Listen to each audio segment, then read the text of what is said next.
Hi everyone, Shane R. Monroe here, and today we are going to be talking about the rear paddles on the Steam Deck. A lot of people don't know how to maximize their usage. I'm going to give you 5 excellent ways to utilize these back paddles on your Steam Deck. Stick around.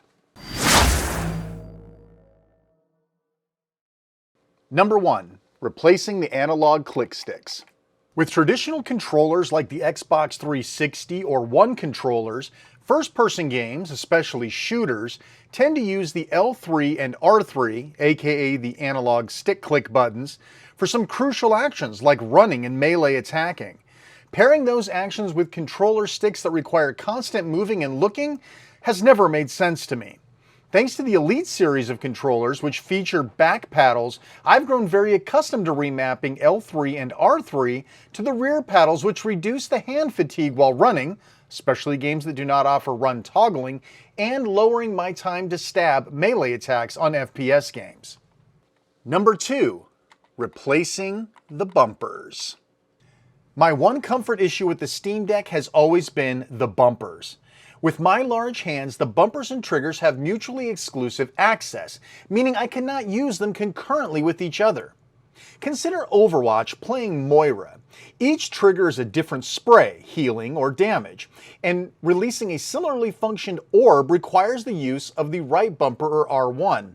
For me, this is totally impossible since you have to release the R2 trigger to access the bumper.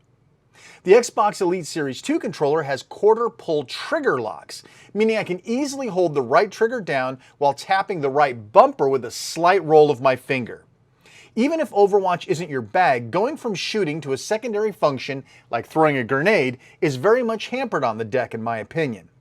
Mapping the bumpers to L5 and R5 can drastically reduce your reaction time and save a lot of wear and tear on your carpals. Number 3, replacing your keyboard.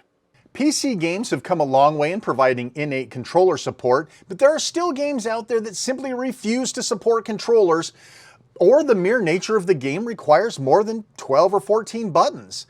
Since these games were built around the keyboard, Steam controller profiles are required to map the basics to the deck, but even then they can run out of buttons, giving the game partial controller support, still requiring the occasional trip to the keyboard. You can use the controller profile editor to actually map those keyboard keys to the 4 buttons on the back, hopefully reducing or maybe even eliminating the need to use a keyboard at all.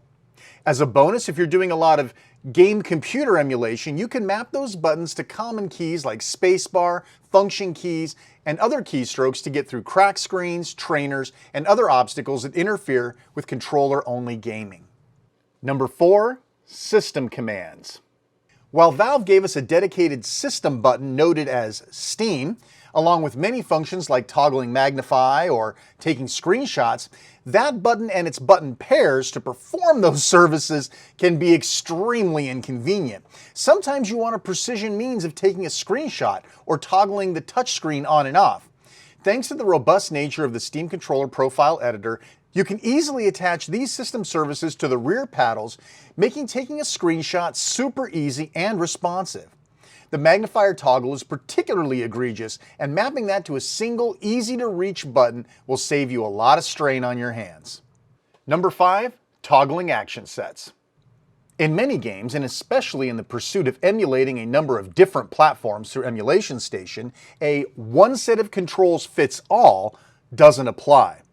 Since Steam offers a single controller profile per game, it can be challenging to set up a controller scheme that works for Commodore 64, NES, and television, and PlayStation. While we're not going to go into how to create action sets in this video, it is important to note that you can use the buttons on the back of the deck to change to a given action set. This would allow you to change controls based on players' conveyance, such as having a different set of controls while running around on foot versus driving around in a vehicle. Or, as I mentioned, changing to a different set of controls based on the computer or console you're emulating via Emulation Station.